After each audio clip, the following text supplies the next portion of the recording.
if you're experiencing frame stuttering on your Xbox Series X, there are several steps you can take to improve performance. Follow this guide to enhance your gaming experience. Step 1. Check for system updates. Ensure your Xbox Series X is running the latest system software. Go to Settings, select System, then Updates, and check for any available updates.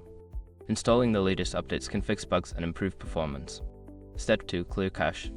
Clearing the cache can help resolve performance issues. To do this, hold the power button on the console for about 10 seconds until it turns off.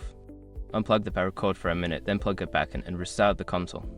Step 3. Optimize game settings. Adjust the in-game settings for better performance. Lowering graphics settings such as resolution or disabling features like ray tracing can help reduce stuttering. Check the Game Options menu for these adjustments. Step 4. Manage storage. Ensure you have enough free storage space on your console. Delete unused games or applications to free up space. A full hard drive can lead to performance issues, including stuttering. Step 5. Use a wired connection. If you're playing online games, consider using a wired Ethernet connection instead of Wi-Fi. A stable wired connection can reduce lag and improve overall performance, leading to smoother gameplay. By following these steps, you can significantly reduce frame stuttering on your Xbox Series X and enjoy a better gaming experience.